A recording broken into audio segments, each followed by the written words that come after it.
Hello friends, welcome to W B arts education. আশা করছি তোমরা সকলে খুবই ভালো আছো। আজকে আমি তৃতীয় শ্রেণীর বাংলা পাঠ্য বই থেকে সত্যেন্দ্রনাথ দত্ত রচিত দেশের মাটি নামে যে কবিতাটি তোমাদের পাঠ্য বইতে রয়েছে তার হাতে কলমের সমস্ত প্রশ্নের উত্তর নিয়ে আলোচনা করব আজকের এই ভিডিওতে। আমি আশা রাখছি তোমরা এই আলোচনা পর্ব দেখার আগে কবিতাটি ভালোভাবে পড়ে নিয়েছো। তাহলে চলো চটপট শুরু করা যাক আজকের আলোচনা পর্ব। একের দাগে বলা হয়েছে, নিচের প্রশ্নগুলির দু এক কথায় উত্তর দাও। একের 1 নম্বর প্রশ্ন, তোমার দেশ কোনটি? উত্তরে লিখবে, আমার দেশ হলো ভারতবর্ষ। এই ভারতবর্ষের জায়গায় যদি কেউ শুধু ভারত লেখে তাহলেও কিন্তু তার উত্তর সঠিক হবে। তারপর 1এর 2 দাগে বলা হয়েছে, সেই দেশটি কেমন? আমার সেই দেশটি সুজলা সুফলা শস্য শ্যামলা। তো এই সুজলা সুফলা শস্য শ্যামলা কথাটি ইনভাইটেড কমার মধ্যে আমি লিখেছি। তোমরা যখন লিখবে তখন তোমরাও এই রকমভাবেই ইনভাইটেড কমার মধ্যে লিখবে, তার কারণ এটা একটা গানের লাইন বলতে পারো, কবিতার লাইন বলতে পারো, একটা বিখ্যাত লাইন, সেই জন্য এটাকে ইনভাইটেড কমার মধ্যে রাখতে হবে। তারপর 1এর 3 দাগে বলা হয়েছে, দেশে থাকতে কবির কেমন লাগে? দেশে থাকতে কবির খুবই ভালো লাগে। 1এর 4 দাগে বলা হয়েছে, এই কবিতায় এমন একটি ফলের কথা বলা হয়েছে যার মধ্যে খাবার এবং জল দুটোই থাকে, কোন ফল তা লেখো। তো উত্তরে লিখবে, কবিতায় এমন একটি ফলের কথা বলা হয়েছে যার মধ্যে খাবার এবং জল দুটোই থাকে, সেই ফলটি হলো নারিকেল। তোমরা সবাই জানো নারিকেলের যে সাদা রঙের শাঁসটি থাকে সেটা খাদ্য হিসেবে আমরা খেয়ে পেট ভরাতে পারি এবং তার মধ্যে থাকা জল খেয়ে আমরা আমাদের তৃষ্ণা মেটাতে পারি। তারপর 1এর 5 দাগে বলা হয়েছে, ধানকে এখানে কনক বা সোনার সঙ্গে তুলনা করা হয়েছে কেন? উত্তরে লিখবে, ধান পাকলে সেটির উপরের খোলকটির বর্ণ, যে খোসাটি থাকে আর কি, সেটির বর্ণ সোনালি হয়ে যায়, তাই ধানকে কনক বা সোনার সঙ্গে তুলনা করা হয়েছে। এরপর 1এর 6 দাগে বলা হয়েছে, কবিতায় কবি কোন পাহাড়ের কথা বলতে চেয়েছেন যা আমাদের দেশকে সুরক্ষিত রাখে? তোমরা যদি ইন্ডিয়ার বা ভারতবর্ষের ম্যাপ দেখে থাকো তাহলে দেখবে তার উত্তর দিকে একটি পর্বত রয়েছে যেটির নাম হিমালয়। সেটি দাঁড়িয়ে থেকে পুরো উত্তর দিকের যে ঠান্ডা হিমেল বাতাস সেটাকে আটকায় এবং এমনভাবে দাঁড়িয়ে থেকে সে যেন একটা পাহারাদারের ভূমিকা পালন করে, বহিঃশত্রুর হাত থেকে আমাদের দেশকে রক্ষা করে। সেটাই তোমরা এখানে লিখবে। কবিতায় কবি হিমালয় পর্বতের কথা বলতে চেয়েছেন যা আমাদের দেশকে সুরক্ষিত রাখে। তারপর 2 দাগে চলে যাব, সেখানে কি বলা হয়েছে দেখে নিই। সেখানে বলা হয়েছে, কবিতাটি কার লেখা? অর্থাৎ যেই কবিতাটি তোমরা পড়েছো সেটি কার লেখা? এই কবির লেখা বাংলাদেশ, আর কবি দ্বিজেন্দ্রলাল রায়ের লেখা সকল দেশের সেরা কবিতা দুটি শিক্ষকের থেকে শুনে নাও। তো প্রথম প্রশ্নের উত্তর তোমরা লিখবে, কবিতাটি কার লেখা? না, কবিতাটি সত্যেন্দ্রনাথ দত্তের লেখা। তারপরে বলেছে যে এই কবিরই লেখা বাংলাদেশ কবিতাটি তোমাদের শিক্ষকের কাছ থেকে শুনে নিতে হবে। তো সেটা আমি এখানে লিখে দেখিয়ে দিয়েছি। দেখো, বাংলাদেশ সত্যেন্দ্রনাথ দত্ত। কোন দেশেতে তরুলতা সকল দেশের চাইতে শ্যামল, কোন দেশেতে চলতে গেলেই দলতে হয় রে দুর্বা কোমল, কোথায় ফলে সোনার ফসল সোনার কমল ফোটে রে, সে আমাদের বাংলাদেশ আমাদেরই বাংলারে। কোথায় ডাকে দোয়েল শ্যামা ফিঙে নাচে গাছে গাছে, কোথায় জলে মরাল চলে মরালি তার পাছে পাছে, বাবুই কোথা বাসা বনে চাতক বাড়ি যাচে রে, সে আমাদের বাংলাদেশ আমাদেরই বাংলারে। এরপর আমরা চলে যাব পরের যে কবিতাটি বলা হয়েছে সেটা দেখব, দ্বিজেন্দ্রলাল রায় রচিত সকল দেশের সেরা কবিতাটি। দেখো, ধনধান্য পুষ্প ভরা আমাদের এই বসুন্ধরা, তাহার মাঝে আছে দেশ এক সকল দেশের সেরা, ও সে স্বপ্ন দিয়ে তৈরি সে দেশ স্মৃতি দিয়ে ঘেরা, এমন দেশটি কোথাও খুঁজে পাবে না কো তুমি, সকল দেশের রানী সেজে আমার জন্মভূমি। চন্দ্র সূর্য গ্রহ তারা কোথায় উজ্জ্বল এমন ধারা, কোথায় এমন খেলে তড়িৎ এমন কালো মেঘে, তার পাখির ডাকে ঘুমিয়ে উঠি পাখির ডাকে জেগে, এমন দেশটি কোথাও খুঁজে পাবে না কো তুমি, সকল দেশের রানী সেজে আমার জন্মভূমি। এত স্নিগ্ধ নদী কাহার, কোথায় এমন ধূম্র পাহাড়, কোথায় এমন হরিত ক্ষেত্র আকাশতলে মিশে, এমন ধানের উপর ঢেউ খেলে যায় বাতাস কাহার দেশে, এমন দেশটি কোথাও খুঁজে পাবে না কো তুমি, সকল দেশের রানী সেজে আমার জন্মভূমি।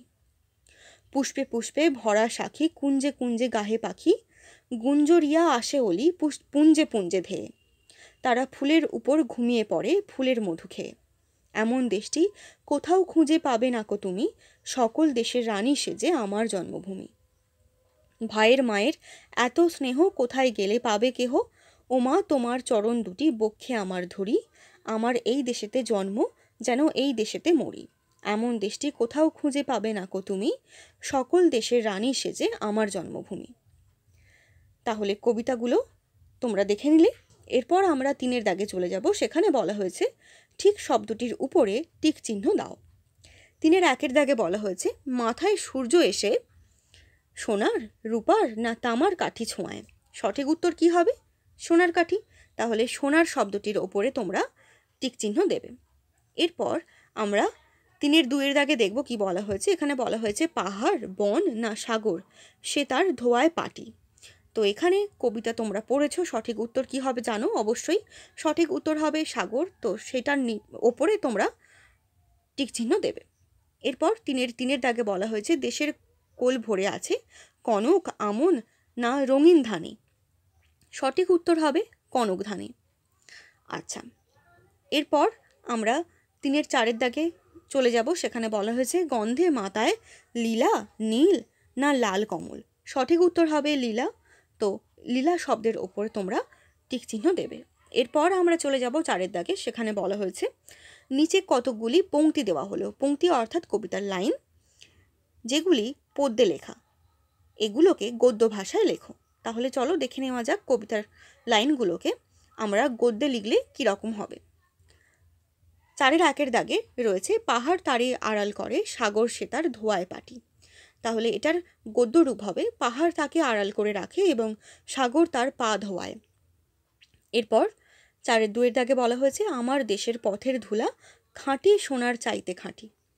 তো এটার গদ্য রূপ লিখলে হবে আমার দেশের পথের যে ধুলো বা ধুলা তা খাঁটি সোনার থেকেও খাঁটি। এরপর 4 দাগে বলা হয়েছে সে যে গো নীল পদ্ম আঁখি সেই তোরে নীল কণ্ঠ পাখি। তো এটার গদ্য রূপ হবে নীলকণ্ঠ পাখিরই হলো নীল পদ্ম আঁখি। এরপর আমরা 5 দাগে চলে যাব। সেখানে বলা হয়েছে কবিতাটির প্রতিটি পংক্তির শেষে যে শব্দগুলি কবি ব্যবহার করেছেন তাদের মধ্যে অনেক ক্ষেত্রেই মিল রয়েছে, মানে অন্তমিল রয়েছে আর কি, শেষে মিল রয়েছে। এই মিলে যাওয়া শব্দগুলিকে খুঁজে বের করে লেখো। তোমাদের জন্য কিন্তু 2টো করে দেখিয়ে দেওয়া হয়েছে, যেমন মাটি এবং খাঁটি, ভরা ও হরা। এই রকমই দেখো লিখবে এসে এবং হেসে, পাহারাতে ও রাতে, মাথায় এবং মাতায়, আঁখি এবং পাখি। আচ্ছা, তারপর আমরা চলে যাব 6 দাগে। সেখানে বলা হয়েছে নিচে দেওয়া শব্দগুলির সঙ্গে মিলিয়ে নতুন নতুন শব্দ তৈরি করো। তো এখানে তোমাদের শব্দ দেওয়া রয়েছে,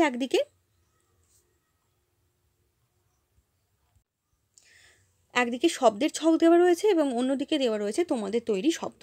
তো এখানে আমি একটু মাঝখানে লাইন টেনে দিয়েছি, না হলে একসঙ্গে মিলে গিয়েছিল এগুলো, তোমরা বুঝতে পারতে না, সেই জন্য। যাই হোক, দেখো শব্দের মধ্যে যে শব্দের যে ছকটি রয়েছে সেখানে রয়েছে নীল। তো সেই নীলের সঙ্গে যদি মিলিয়ে শব্দ তৈরি করি তাহলে অনেক কিছুই পাওয়া যাবে, কিন্তু আমি এখানে 2টো করে শব্দ দিয়েছি। তো নীলের সঙ্গে মিলিয়ে লেখা যায় মিল তিল, মনের সঙ্গে কোণে বনে, জায়ের সঙ্গে মিলিয়ে লেখা যায় গায়ে এবং পায়ে, সোনার সঙ্গে মিলিয়ে লেখা যায় গোনা এবং নোনা, পানির সঙ্গে মিলিয়ে লেখা যায় জানি। এখানে পানি আবার হয়ে গেছে। তো এখানে তোমাদের শব্দেতে দেওয়া রয়েছিল পানি, তো এখানে ভুল করে তোমাদের তৈরি শব্দ যেই ছকটা দেওয়া রয়েছে সেখানে আমি পানিটা লিখে দিয়েছিলাম। তো সেই জায়গায় তোমরা জানি লিখতে পারো, তারপর এখানে তোমরা নানি লিখতে পারো, এখানে নানি লিখতে পারো, ছানি লিখতে পারো, এগুলো কিন্তু লিখতে পারো। তাহলে এখানে আমি 3টে শব্দ দিয়ে দিলাম পানির সঙ্গে মিলিয়ে জানি নানি ছানি। তোমাদের যেটা মনে হবে এখান থেকে সেটা পছন্দ করে লিখতে পারো। তারপর আমি চলে যাব পরের প্রশ্নতে। সেখানে অর্থাৎ 7 দাগে বলা হয়েছে শব্দ যুগলের অর্থ পার্থক্য দেখাও। তো এখানে যেই সমস্ত শব্দগুলো দেওয়া রয়েছে, জোড়া জোড়া শব্দগুলো, সেগুলোকে শুনতে প্রায় একই রকমই লাগে, কিন্তু তাদের অর্থ কিন্তু আলাদা। তো সেগুলো এখানে তোমাদের লিখে দেখাতে হবে। প্রথমে রয়েছে ধোয়া। ধোয়া অর্থাৎ কোনো কিছু জল দিয়ে পরিষ্কার করা, আর ধোঁয়া অর্থাৎ ধূম, ঠিক আছে। তারপর রয়েছে পাটি, পয়াকার টয় হস্যই, এই পাঠই মানে শ্রেণী, এবং তারপরে পয় আকার, তারপর দেখো তোমাদের একটা কমা মতো দিয়ে তারপরে আবার টয় হস্যই দেওয়া রয়েছে, সেই পাটির মানে হলো পা। ঠিক আছে, তারপর দেখো রয়েছে খাঁটি আর খাঁটি। তো প্রথমেই রয়েছে খাঁটি, তো সেটির অর্থ হলো পরিশ্রম করি, আর যেটা খাঁটি সেটার অর্থ হলো আসল বা নির্ভেজাল। এরপরে আমরা 8 দাগে দেখে নেব সেখানে কি বলা হয়েছে। সেখানে বলা হয়েছে যুক্তাক্ষর রয়েছে এমন 5টি শব্দ কবিতাটি থেকে খুঁজে নিয়ে লেখো। তো উত্তরে তোমরা লিখবে যুক্তাক্ষর রয়েছে এমন 5টি শব্দ হলো গন্ধে, ক্লান্তি, অঙ্গ, জ্যোৎস্না, লবঙ্গ। আরও রয়েছে, তো তোমরা 5টি যেহেতু এখানে বলা হয়েছে 5টি শব্দ লিখবে। তারপর আমরা 9 দাগে চলে যাব, সেখানে কি বলা হয়েছে দেখে নেওয়া যাক। সেখানে বলা হয়েছে কে কোন কাজটি করে লেখো।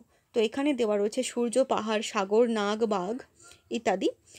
তো এখানে তোমাদের বলে রাখি, সূর্যের যে সাধারণ কাজ সেটা কিন্তু লেখার কথা এখানে বলা হয়নি। এখানে যে সমস্ত শব্দগুলো দেওয়া রয়েছে তাদের কাজ কিন্তু তোমাদের কবিতা অনুযায়ী লিখতে হবে, এটা কিন্তু মাথায় রাখবে। তাহলে শুরু করছি উত্তর। প্রথমেই রয়েছে সূর্য, তো সেটির কি কাজ কবিতা অনুযায়ী? শিয়রে সোনার কাঠি ছোঁয়ায়। পাহাড়, পাহাড়ের কাজ হবে আড়াল করে। সাগরের কাজ, সাগর পাহাড়ের পা ধুইয়ে দেয়। নাগ, পাহারা দেয়। নাগ অর্থাৎ সাপ, তোমরা সকলে জানো, তো সে পাহারা দেয়। বাঘ, সেও পাহারা দেয়। নীলকণ্ঠ পাখি, সে কি করে না মুক্তি সুখের বার্তা আনে। তারপর 10 দাগে চলে যাব, সেখানে বলা হয়েছে নিজের ভাষায় নিচের শব্দগুলির উত্তর দাও। 10 দাগের প্রশ্নে বলা হয়েছে কবিতাটিতে দেশের রূপ বর্ণনায় কবি কোন কোন ফুলের নাম করেছেন। তো উত্তরে লিখবে কবিতাটিতে দেশের রূপ বর্ণনায় কবি মৌল ফুল, লীলাকমল, লবঙ্গ ফুল, বকুল ও দোপাটি ফুলের নাম করেছেন।